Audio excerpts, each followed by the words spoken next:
This is Kramer.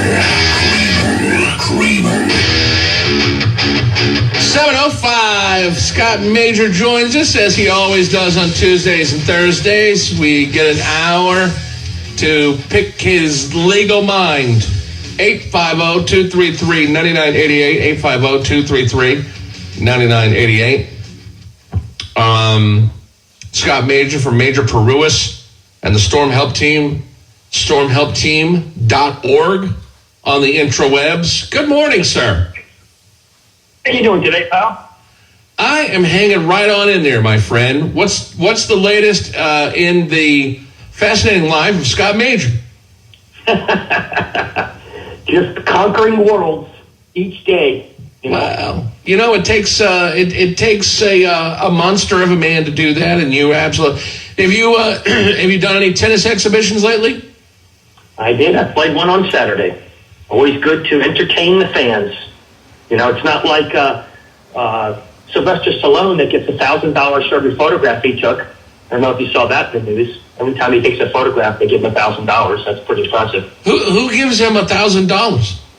Sylvester Stallone is doing these private dinners where he, has people come over, and if you want to take a picture with him, it's $1,000, $1,081. Can I do that? Wow. Yeah, it's amazing, man. Yeah. Wow. That's real money. And Rambo 27's coming out.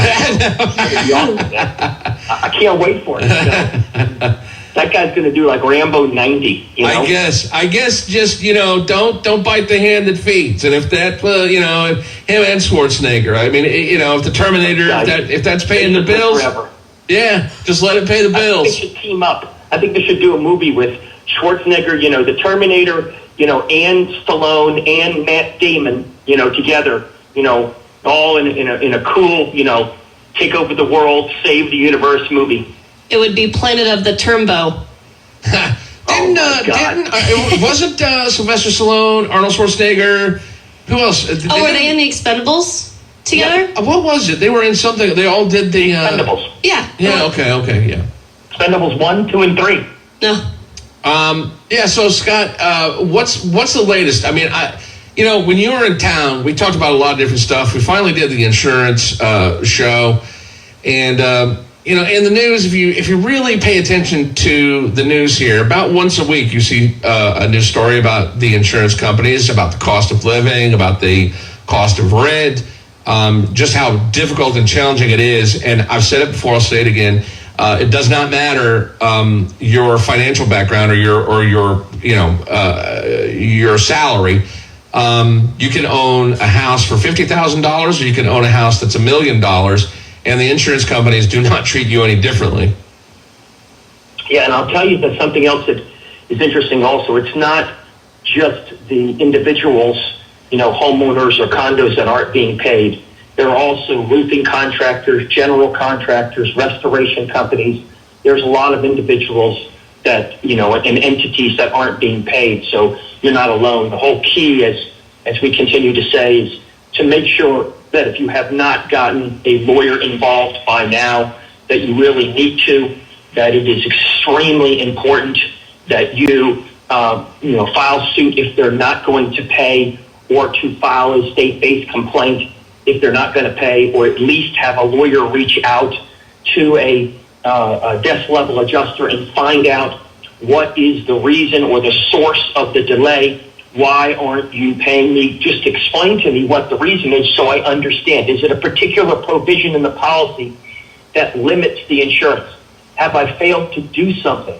As I've said this over and over again, and I want to continue to repeat it, if you do not have a letter in your file, if you do not have an email that you have sent the desk level adjuster that says, dear adjuster, please pay my estimate, and if you have not paid it, please explain to me each and every reason why, or tell me what it is that I am missing. Love and kisses, you. You ought to have that in the file so that nobody can claim that your matter was either closed or that they're waiting on you for something, and you as a listener don't know that. In every case that we have, as a lawyer for the client, we immediately reach out to the adjuster. We immediately write them and tell them we're representing them, and then we immediately reach out to them and say, what is the status?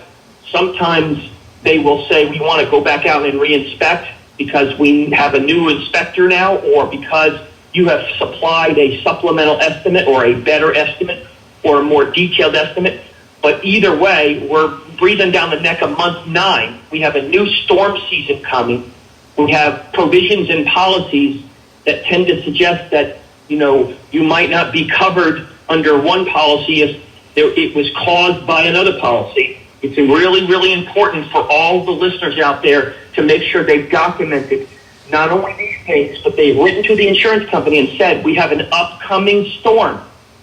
You need to compensate me right now before this upcoming storm, because otherwise you're going to be responsible for any subsequent damages that occur as a result of any new storm. When I talk about storm, I don't mean necessarily a Category 5 storm.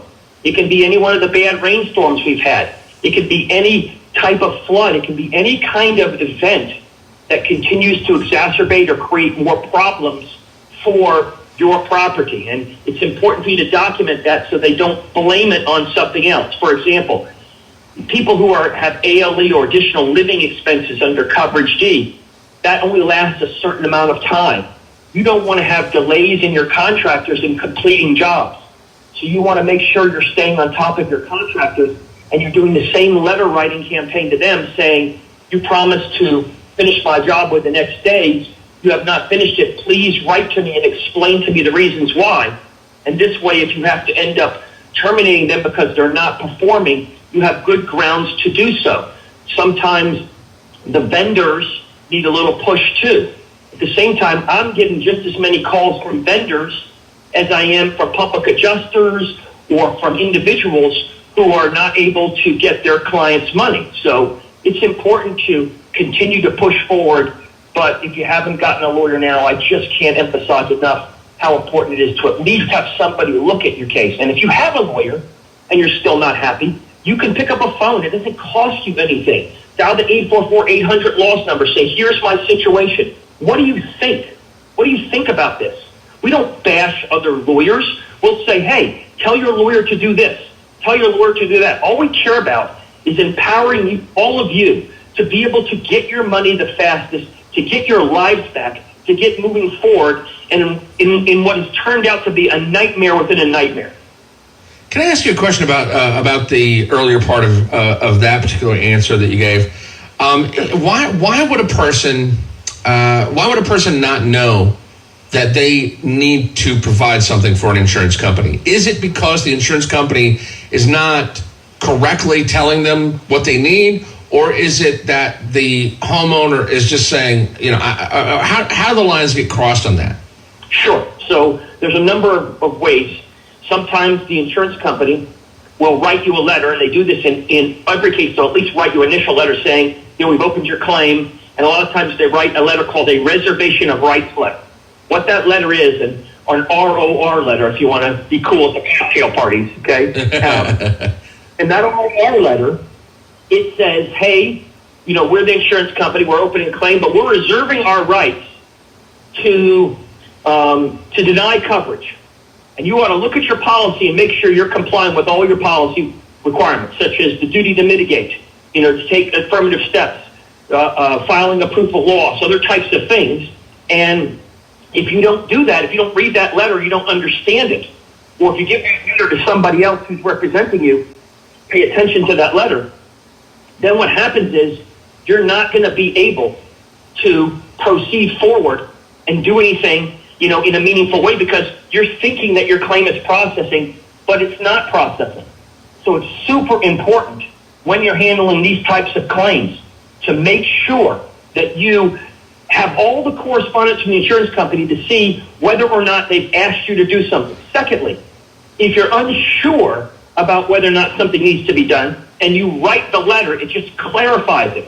Because sometimes that death level adjuster may have communicated something to your roofer or to your public adjuster or to somebody else, and it may be in written format, and you just want to make sure that there isn't some sort of requirement that you haven't fulfilled.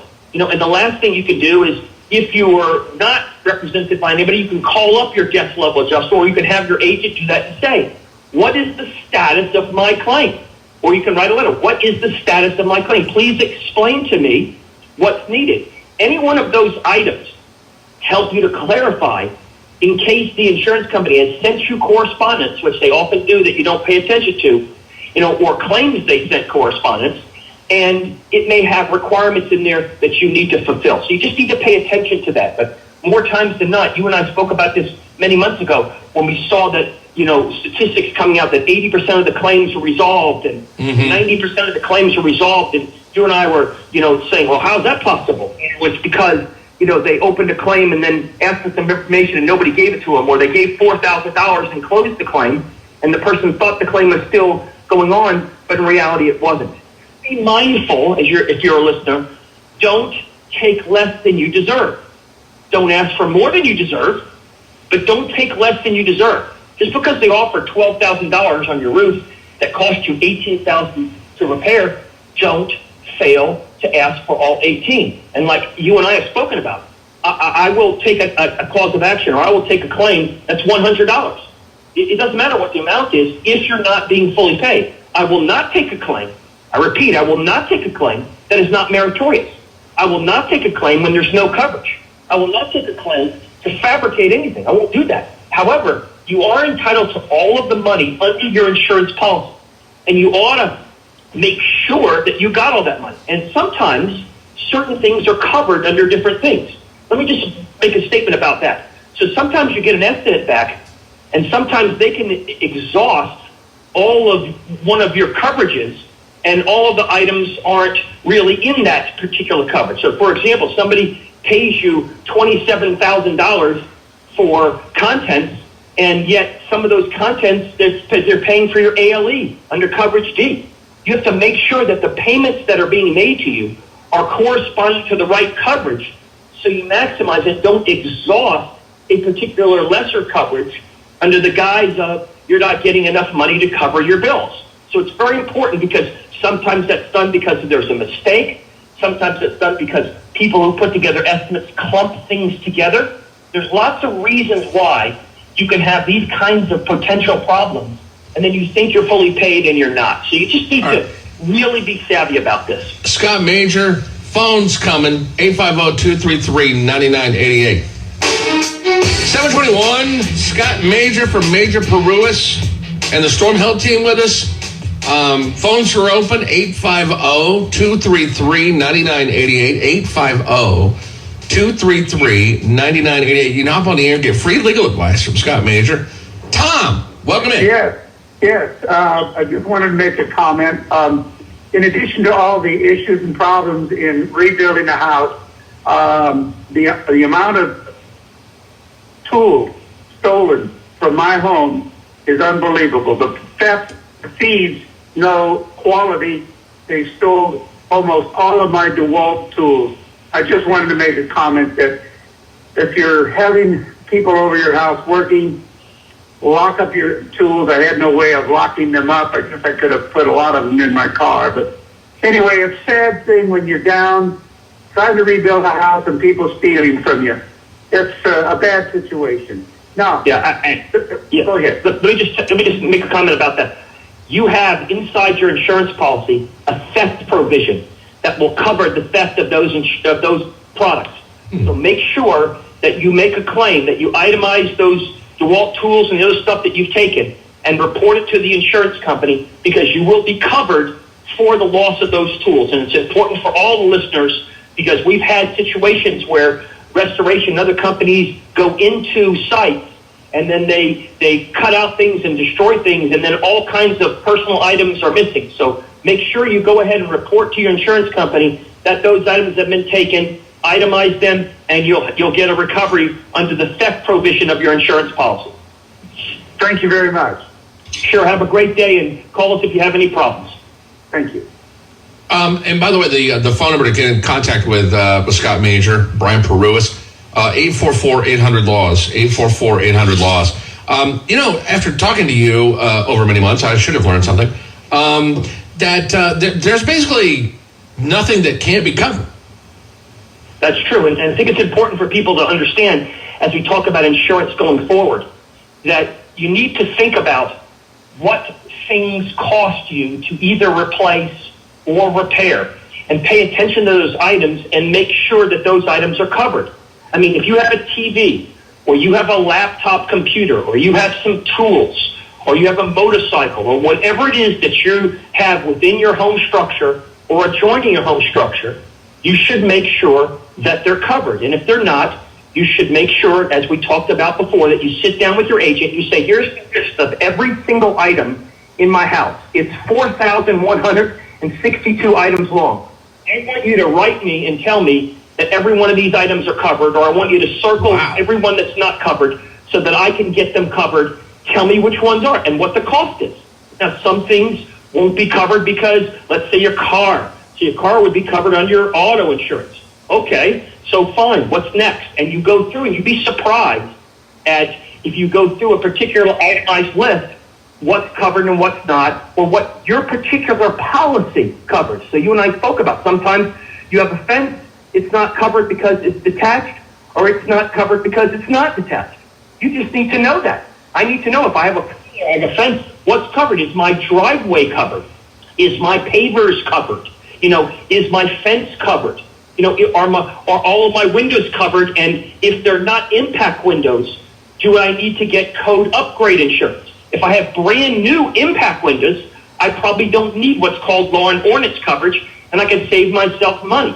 If there are things which are new in your house, you may not need certain coverages, you may need other coverages. So you can get insurance for a reasonable competitive price, and pay attention. If you have a brand new aluminum roof or a brand new roof, and you don't want to worry about that roof being covered unless there's a Category 9 storm, then you could negotiate and say, I want either a lesser rate or I don't need my roof covered. There's all kinds of things you can do. I'm not saying that you shouldn't get roof coverage. I'm just saying that you can explore all of these items so you can make sure you get the best coverage for you. And if you don't know what to do, dial the 844-800-LAWS number, ask for me or anybody on my team and say, I'm getting new insurance. Can you help me? Or can you steer me to an agent that will search the entire country for the best possible policy for me that covers what I need to have covered? My wife, I was looking back through, she was shopping around the other day for renter's insurance just to see what was out there, and I just pulled up her message.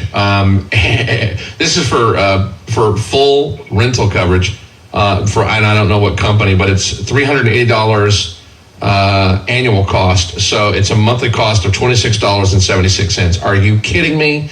$26.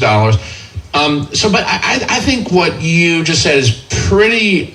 I don't think the average person would do that. I don't think the average person would sit down and really make a very thorough itemized list of every single thing that they have in their house. Go and set up a meeting. It's not the funnest thing in the world to do, but eventually get it done and just say, here is exactly what I have, and this is exactly what I want insured. Tell me how we can do that. Yeah. It's your life. There's no reason why you shouldn't know. You know how many people didn't have their fence covered because it was detached or it wasn't? Yeah, a lot. People, I didn't have a pool or how about the screened-in enclosure, because the policy either omitted or didn't omit it. There's just no reason that you didn't know that before. I'm not blaming anybody, but now you know. So sit down and do that. And if you're a renter, okay, you can boost coverage. Like in renters policies, sometimes you can ask, hey, listen, I want to get more coverage for my contents. So you can pay an extra $12 or $52, and they'll bump up your coverage from instead of $5,000 worth of contents to $25,000. You have some art in there, or an expensive computer, or you have some items or some clothing. I had a claim one time with a woman who had 2 separate closets of shoes, literally shoes, and super expensive shoes. And they were destroyed when a flood occurred. Okay, and we got her a recovery of tens of thousands of dollars. She had receipts for every one of her shoes, but we had gotten her insurance for that extra amount. So if you have items of import, you can selectively insure for more of them, and then that helps you, but you're not boosting your overall cost by a substantial amount. Really important. Scott Major from Major Parúas and the Storm Help Team, their phone number to contact them, 844-800-LAWS. 844-800-LAWS, 844-800-LAWS, and we've got the phones wide open for you. So if you want to hop on the air and you want to ask Scott about anything, I think, again, not knowing what would happen after a hurricane and then seeing what's happening, aside from the destruction and aside from all of, the obvious problems, one of the main things that people call about and talk about is insurance and what they didn't know about insurance prior to the storm. So getting an education on that is really, really important. Got to take a break. Got some phones. We'll get to you. 850-233-9988. Stand by. I just wanted to make a comment that if you're having people over your house working, lock up your tools. I had no way of locking them up. I guess I could have put a lot of them in my car, but anyway, it's a sad thing when you're down trying to rebuild a house and people stealing from you. It's a bad situation. Now, Go ahead. Let me just make a comment about that. You have inside your insurance policy a theft provision that will cover the theft of those products. So make sure that you make a claim, that you itemize those DeWalt tools and the other stuff that you've taken and report it to the insurance company, because you will be covered for the loss of those tools. And it's important for all the listeners, because we've had situations where restoration and other companies go into sites and then they cut out things and destroy things, and then all kinds of personal items are missing. So make sure you go ahead and report to your insurance company that those items have been taken, itemize them, and you'll get a recovery under the theft provision of your insurance policy. Thank you very much. Sure. Have a great day, and call us if you have any problems. Thank you. And by the way, the phone number to get in contact with Scott Major, Brian Parúas, 844-800-LAWS, 844-800-LAWS. After talking to you over many months, I should have learned something, that there's basically nothing that can't be covered. That's true, and I think it's important for people to understand, as we talk about insurance going forward, that you need to think about what things cost you to either replace or repair, and pay attention to those items and make sure that those items are covered. I mean, if you have a TV, or you have a laptop computer, or you have some tools, or you have a motorcycle, or whatever it is that you have within your home structure or adjoining your home structure, you should make sure that they're covered. And if they're not, you should make sure, as we talked about before, that you sit down with your agent, you say, here's the list of every single item in my house. It's 4,162 items long. I want you to write me and tell me that every one of these items are covered, or I want you to circle every one that's not covered so that I can get them covered. Tell me which ones are and what the cost is. Now, some things won't be covered because, let's say, your car. So your car would be covered under your auto insurance. Okay, so fine, what's next? And you go through and you'd be surprised at, if you go through a particular itemized list, what's covered and what's not, or what your particular policy covers. So you and I spoke about, sometimes you have a fence, it's not covered because it's detached, or it's not covered because it's not detached. You just need to know that. I need to know, if I have a pool or I have a fence, what's covered? Is my driveway covered? Is my pavers covered? Is my fence covered? Are all of my windows covered? And if they're not impact windows, do I need to get code upgrade insurance? If I have brand new impact windows, I probably don't need what's called law and ordinance coverage, and I can save myself money. If there are things which are new in your house, you may not need certain coverages, you may need other coverages. So you can get insurance for a reasonable, competitive price, and pay attention. If you have a brand new aluminum roof or a brand new roof, and you don't want to worry about that roof being covered unless there's a Category 9 storm, then you could negotiate and say, I want either a lesser rate or I don't need my roof covered.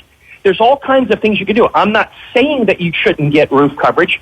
I'm just saying that you can explore all of these items so you can make sure you get the best coverage for you. And if you don't know what to do, dial the 844-800-LAWS number, ask for me or anybody on my team and say, I'm getting new insurance.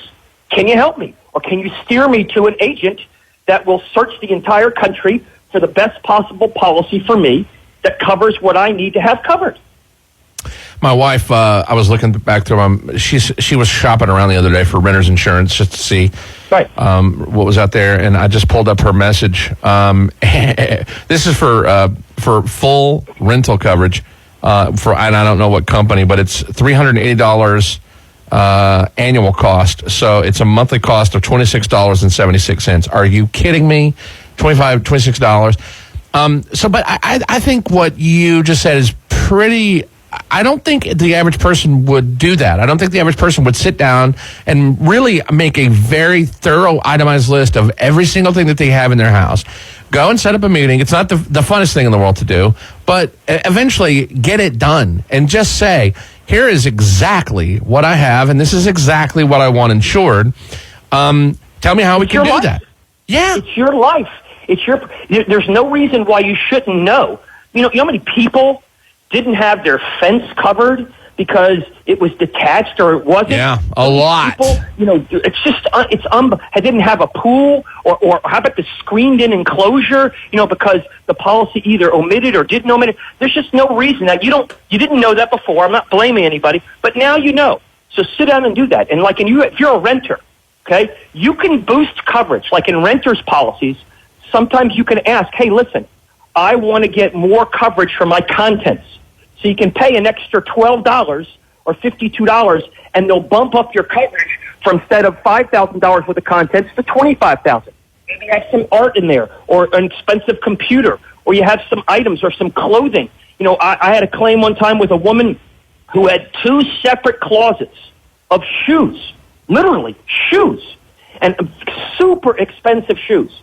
And they were destroyed when a flood occurred. Okay, and we got her a recovery of tens of thousands of dollars. She had receipts for every one of her shoes, but we had gotten her insurance for that extra amount. So if you have items of import, you can selectively insure for more of them, and then that helps you, but you're not boosting your overall cost by a substantial amount. Really important. Scott Major from Major Parúas and the Storm Help Team, their phone number to contact them, 844-800-LAWS.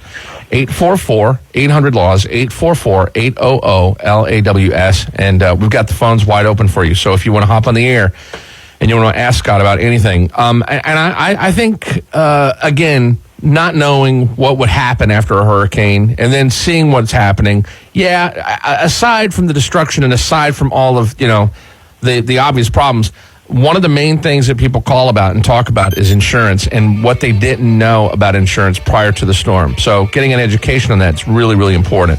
Got to take a break. Got some phones. We'll get to you. 850-233-9988. Stand by. This is Kramer. NewsTalk at 101. This is about rebuilding our community. This is about getting people more educated about insurance. This is about the opportunity for each of you to learn how to be better insured, how to be more intelligent about the most important asset in your life, aside from your health, and that is your home or the place in which you live. And it's so important to me that it's a higher calling than just the fact that I'm a lawyer. I will go and speak to any group. I've encouraged, neighborhoods and chambers of commerces and businesses and Rotary clubs and everybody to invite me to come and speak at your organization or for large groups of people so we can get more people educated, not only on this storm, but on preparation efforts for the upcoming storm, on things you can do to get better insurance to protect you, on ways in which you can better understand what this process is and anticipate it, how you can get your insurance agent and your vendors involved in a more proactive way in helping you to manage your claim.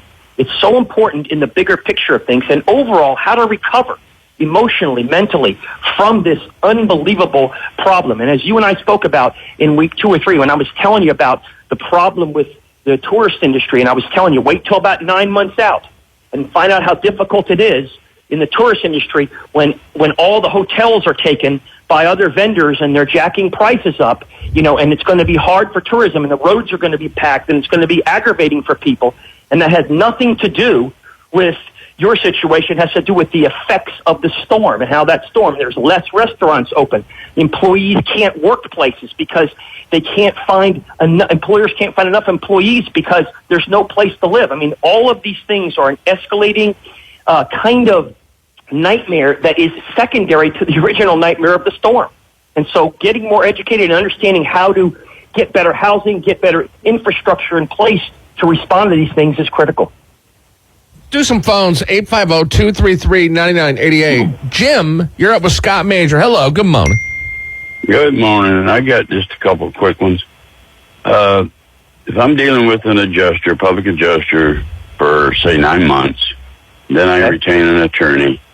Okay. At what point, or is there a point that I don't communicate with my adjuster anymore? Once you hire a lawyer, it depends on the contract that you have. Sometimes lawyers, we often work with the public adjusters because we're using oftentimes the estimate and data which they've provided. And so usually we'll have discourse with them.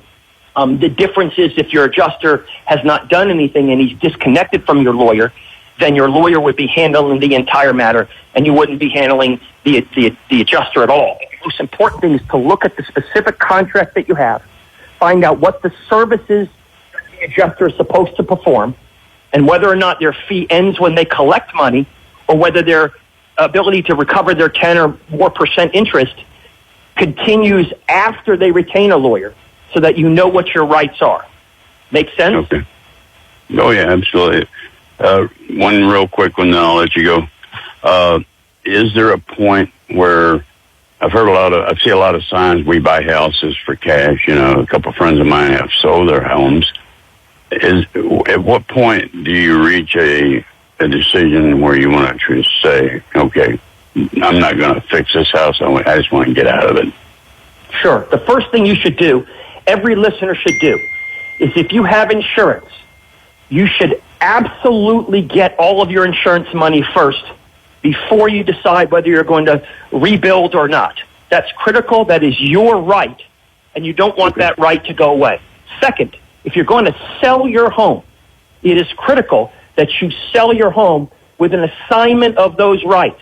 It's really important to have an assignment, and after July 1st, coming up, you have to have specific types of language in that assignment contract. Otherwise, the person who buys the home doesn't get a chance to proceed with those insurance efforts. And third, if you find out that you have insufficient insurance, before you go and sell your home, you should be exploring whether or not the insurance agent has satisfactorily performed their duties, because you may be entitled to recovery from them, which may enable you to rebuild your home. So pay attention to that, and if any listeners out there and doesn't know what to do, whether to sell their home, call us on the phone, 844-800-LAWS, and say, hey, I've got this home. I don't want to rebuild, or should I rebuild? I'm happy to give you all the free advice in the world. Okay, super. Very educational. Appreciate your time, Scott. I hope you found it helpful. Thanks so much. Yeah. Is that something that's happening a lot where people are just, we hear things. We don't know if that's actual, but is that something that a lot of people are doing? Is they're just trying to sell the house to get out of it at this point? A lot of times people think they don't have insurance, or they bail and say, I just don't want to deal with this, or they think they're not going to get enough insurance, and they do sell their house, and oftentimes they sell it for a very inexpensive amount. I tell everyone, pick up a phone and dial me. I have seen storms for decades. I have seen every imaginable angle on buying or selling a home or whatever it is, and if you want to sell homes at your home, talk to a professional. Get on the phone with me and say, here's my situation. What do you recommend I do? I don't know whether to proceed forward, or there is no insurance. What do you recommend I do in terms of selling my home, getting some advice on what options I have? I encourage people. It's free. Call me on the phone. I'll tell you. I'll even tell you if I think it's a good deal. If you have some insurance, I'll tell you how to make sure the assignment, is in place so that you can get more value for your home. So now you're selling your home. It's destroyed, and you want to sell it for $50,000, just the land value. But you have an insurance claim that's worth $40,000. Well, why shouldn't you get paid for that? So you can assign the benefit over. Somebody else gets the house and can get the insurance proceeds. There's all kinds of options if you do that, but I view that as a last resort for people who absolutely think there are no options, and make sure you know there's no options before you do that. Yeah, I think that's happens a lot. In sports, people talk a lot about a word called attrition. And it seems to me that the insurance companies have all the money, obviously, and so the attrition game is being won by the insurance companies in that they just hold out and hold out and hold out, and they can afford to do that. There are times where a person just can't hold out anymore. Can you give some tips on? I mean, there has to be maybe it's not something that you and I can have a conversation about. I don't know. Maybe it's specific to someone's actual policy, but I got to think that there are options for you if you're running out of money and you're waiting on the insurance company and you're trying to figure out the waiting game, trying to figure out, well, what do I do in the meantime before they give me the money that I'm owed versus me just going broke and going, hey, I got to give up. That to me is just the saddest part of this whole thing. It is, and we see that happen a lot, and it's really important for people to understand that sometimes you can get bridge financing. Sometimes banks will give you loans. Sometimes you have an existing credit line. There are options. Sometimes you can write to the insurance company and tell them that you need to lose your home if they don't repair it within X number of days. And I would have been doing that for a while now, but if you just face that, you should do that because if you lose your home because of the insurance company's delay, well, guess what? You get all the value of your home. You get 3 times the amount of the insurance proceeds if they acted in bad faith. You have to make sure that you take advantage of all of the opportunities that are available to you under your contract. It's extremely important. If you're not sure what to do, then you should pick up a phone and call and get some good advice.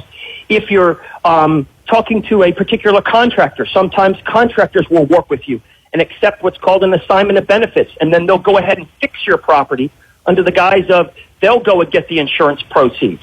You know, there are different types of angles that you can undertake. Then if you don't have enough insurance, you can figure out, well, did I not have enough insurance because I chose unwisely, or did I not have enough insurance because I should have been told that I had more insurance? And there may be claims there. So before you throw in the towel and assume you have to sell your property, you know, it's important to get your insurance proceeds. And a lot of times you can get your insurance proceeds and choose not to rebuild because you have bought a particular insurance policy and there's a total loss, for example. If there's a total loss, the insurance company has to pay you the entire amount, can't depreciate or only pay you the actual cash value.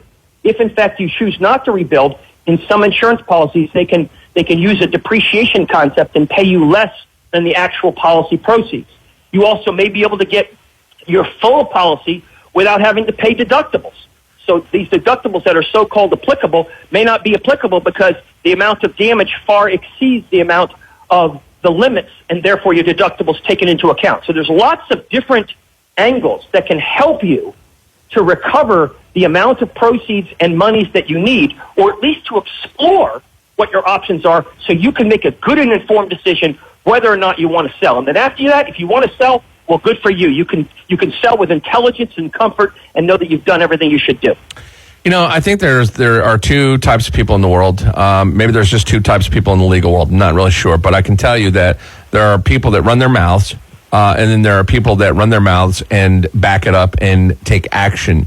I have never met a guy who's more energetic, who is more energized and enthusiastic about helping people on the legal side than Scott Major. And I don't mean that to sound like a cheesy plug or anything. I 100% absolutely believe what I just said. If you are going through something, and it seems like everybody is, and you need somebody that's not just going to give you lip service, who will actually, it's almost like Scott has a thing in his head where he appreciates a chess match, and everything in life seems to be like a chess match to him, and he, at any cost, will think it through and win that chess match. Sometimes, depending on what subject of life you're talking about, you need somebody else who gets it. And obviously, Scott gets it. 850-233-9988. Tim, you're up. Go ahead. Hey, how y'all doing today? Good, sir. Thanks. How you doing today? Appreciate y'all taking the call. Just had a quick question for y'all. My son bought a house last month that had damages from the hurricane. Had the roof, all the siding replaced, bunch of drywall work, and noticed that the windows was fogging on the house this month pretty bad, some of the windows in the house. Didn't know if there was any repercussion he could do with with the previous owner's insurance company on the house? Okay, so yes, the answer is yes. You need to get an assignment of benefits from the prior owner. Okay, so it's important to go get an assignment of benefits, and so that you can make sure that you can proceed. And if you get an assignment of benefits before July 1st, it's just a simple piece of paper. After July 1st, it's a very complicated form. But the answer is yes, and then you can make what's called a supplemental claim with the insurance company, and you can move forward. And those windows are absolutely compromised. They must be replaced. That is positive and negative pressure working on that window that's created a breach in the seal. And so over time, those windows will continue to get fogged and problematic. But the answer is yes. If you have any questions, dial the 844-800-LAWS number and we can help you. But go get an assignment of benefits from the prior insured and make a claim. Absolutely. Okay, is that something he just needs to contact is it best to contact? Can he contact y'all and y'all help him with that, or does he just need to contact the owner of the house? Sure. You can, if he wants to contact us, we'll give him the step-by-step of how to contact the insured and get an assignment of benefits, if he wants to pursue the claim, whatever it is he wants. We're happy to help him with information, or legal help. It doesn't matter, and we'll tell him the quickest, easiest way to do it. He might be able to do it on his own and not incur any cost. He might prefer to have a lawyer do it. Whatever he wants is cool with us. Okay.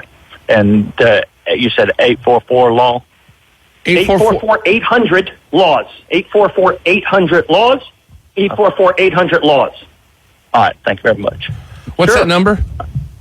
844-800-LAWS, baby. Yeah. Is Julie calling on that line right now? I just had to get a joke. She might be. I'm going to get a Julie joke in every single show from here on out. I think it's awesome. You're up with Scott Major. Go ahead. Those listeners who don't know, Julie is Brian Parúas, is my partner's wife. So, what's your name, ma'am? Cindy. Go ahead, Cindy. You're up. Cindy? Okay, I have a question about insurance, of course. I had a house in Callaway that was pretty seriously damaged, and I bought a condo from someone whose job got transferred, and they were really sad to leave. But it had relatively minor damage. But I did have to replace the roof. After I bought it, I had, the added expense of replacing the roof. And we never discussed his insurance or anything. I don't even know if he filed a claim. Is it too late for me to get an assignment of benefits on his insurance? You absolutely should try to get an assignment of benefits. You absolutely should. It's still his right. There's a debate as to whether or not a right is extinguished upon the sale or transfer of property. But you always should get the assignment and then attempt to proceed forward and recover the proceeds, because if so, you can get recovery for those items which you've repaired or replaced. But I tell every real estate broker, every realtor, make sure that in all these houses you're selling, make sure you have assignments of benefits included within those items, because otherwise you're going to be sued for malpractice, because that broker, when you bought that house, should have told you, hey, listen, you need to get an assignment of benefits because there could be damages which are unforeseen. So it's very, very important. Oh. Now, does the previous owner have to file the claim? Say again, Cindy? Step one, Cindy. If I get an assignment of benefits, can I file the claim, or does the prior owner have to file the claim? No. Once you get the assignment of benefits, it's as if you own the claim. Okay. And I need to get that before July 1st. If you get it before July 1st, it's a simpler form. After July 1st, under the law, you have to go through a different type of form, which is more complicated and reduces your rights. So it's important to get that done as soon as possible. Cindy, and if you need help with that, 844-800-LAWS, 844-800-LAWS, 844-800-LAWS. Got to take a break. Scott Major is here, 850-233-9988 to get on the air. The website, stormhelpteam.org. All right, we'll be right back. Stay by. More Kramer coming up. Oh, and if you're thinking of making a complaint call to management right now, don't bother. His dad owns the station. News Talk at 101.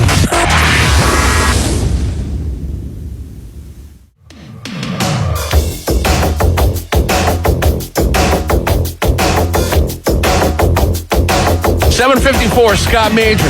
Scott Major from Major Parúas and the Storm Help Team. Phone number to get in touch with Scott or Brian, 844-800-LAWS, 844-800-LAWS, and stormhelpteam.org.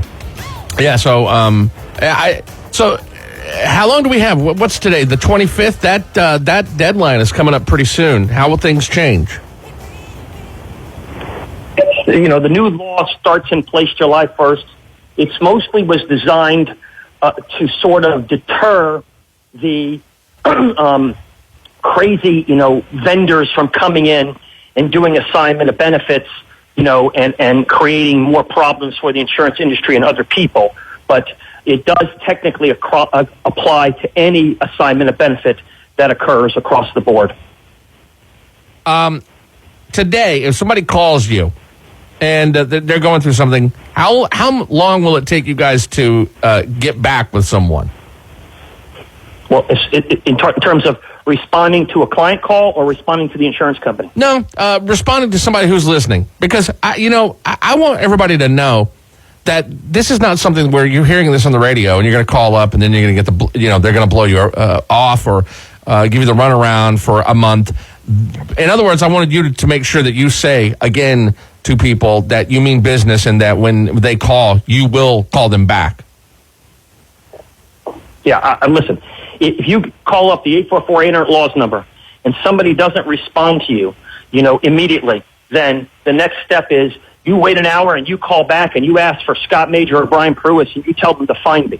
And unless I'm in some trial or on my deathbed, we're going to respond and we're going to get on the phone with you and we're going to give you some advice. And we're going to figure out some way to help you. You've had enough stress and upset as it is. It's time for you to get somebody on your side. Somebody's going to fight for you. Somebody's going to at least give you good intelligence so you can make whatever decisions you want. Well, there's everybody's going through some other different type of issue, legal issue at this point, and this is an important time because I think right now is the time where if you have fought getting an attorney, you're starting to realize that unless you do, then really there's no unmucking and unclogging the wheel without an attorney, just because these guys are just sitting on their hands. The phone number to call and get in touch with Scott Major is 844-800-LAWS, 844-800-LAWS. Scott, as always, a very, very good hour with lots of information that we can all use. Thank you so much. Hey, thanks for all you do and what you're doing for the community. We really appreciate it. You're the best. I'll talk to you soon, sir. Take care. I read the preface of his book over the weekend, and he is an amazing guy. I mean, he wrote a couple of different books, and one of the books I read the preface of, and he was talking about, what was it? Was it Matthew? It was one of those hurricanes that he went through, and his office got affected by it. All right, I got a break. Hour number 3 is coming up. I got a ton of stuff that I want to talk about. I want to talk about Iran. I want to talk about Maxine Waters and Nancy Pelosi and what Google has been doing and why Google is all of a sudden in the news today for something political. All right, all that and more coming up.